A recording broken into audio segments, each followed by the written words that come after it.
go!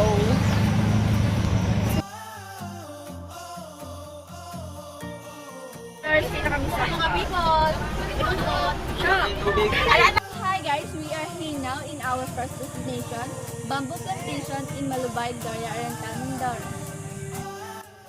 So dito, in-explain ng aming tour guide kung ano yung history ng lugar na ito at ng bamboo plantation. At sinasabi rin dito kung ilan yung mga uri ng bamboo na meron dito. So next naman natin pupuntahan ay ang Binpantang Cave. Let's go! Sa pagpasok dito sa Binpantang Cave, kailangan mo magsuot ng hard hat para maiwasan yung pagkaumpog kasi sobrang sikip sa loob nito. At huwag masyadong maingay kasi baka magising yung mga bats na nandyan at magsialisan. Next namin trinay dito ay yung swing na to at super saya naman at the same time nakakakaba talaga pag nandun ka na sa taas. Hi guys, nandito naman tayo sa Vista Pilar in Socorro.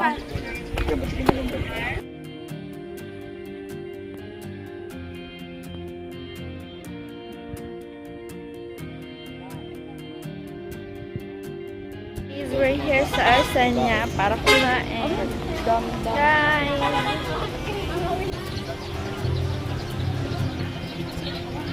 Hi guys!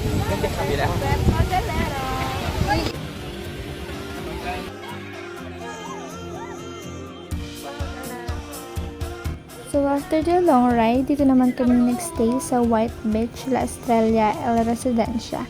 And this is the ganap of that day.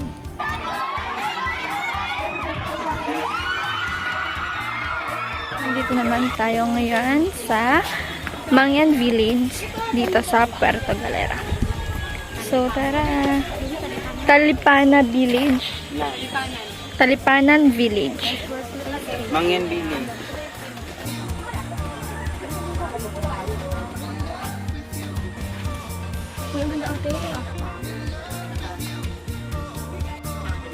And this is the final product of their work and super gaganda talaga at titibay nito. Morning po.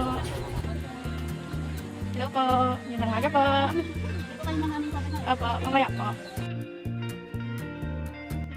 Dito, we're going to their sitting area na gawa ni Kuya Angelito noong 2011 and dito daw nila isinasagawa yung mga pagpupulong nila katulad ng pagka may senior citizens and pag dumadating yung mga ayala. And guys, dito rin in-explain ni Kuya Angelito yung kanilang different herbal medicines na ginagamit nila. At in-explain din dito ni Kuya Angelito yung mga punishment na ginagawa sa kanila pag sila may mga nagawang kasalanan.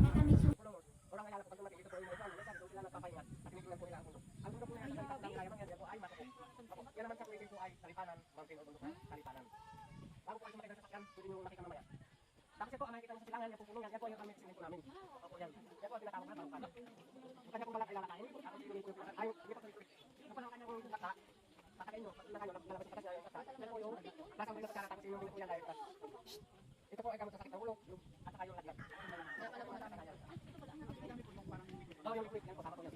Kasama ng gabi, and then depende po sa kamag-anak kung magulang, kung bibigyan po ng pagkain, o painom po ng tubig. Ngayon po ay sibilisado na, ano na lang po yung ginagamit, at may layan na po kumain, at magsiyan, at uminom. Pero po ng araw po, malala. Depende yan. Hanggang ngayon po ba? Hanggang ngayon po yan ginagamit. Ito po ang nagamit ay 2021 pa naman po. Dalasin po ang isang katutubo, nagmula ng white pitch, nakapagulog po sa kapitbahay. Nilagay po dati ito araw-araw po yan.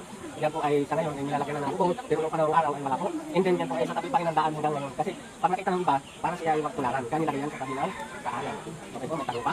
Guys, next stop is Molly Park of Puerto Galera. Ito ang inasa. Hindi, surprise ko sana si Bia. Oh. Ako makitang ganito yung salamin ko.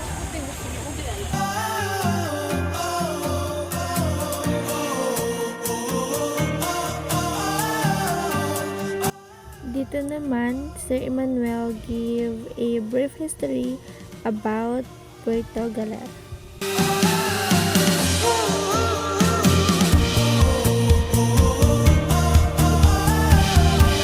Nandito kami sa Bulusan Park. Buti pa yung dalawa. Nakailang picture. Tamad na talaga ako nakakaiyak. Guys, we're here sa Bulusan Park and itutur kita. Itutur kita nga, kulit. So guys, here kami ngayon sa Bulusan Park. Monkey. Ubi, sabi pangit. Gina? Hi, pangit. Say hi. Pangit ka. Pangit ka. Ayaw nga.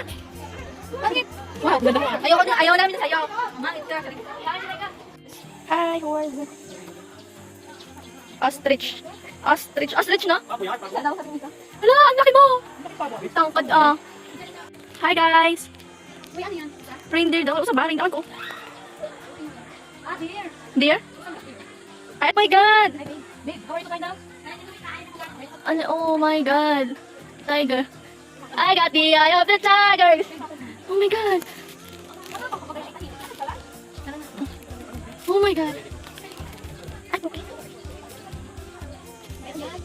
And last destination is the Oriental Mindoro Heritage of Calapan. Dito, bawal mag-take ng video sa loob and pictures na lang ang ipapakita ko sa inyo.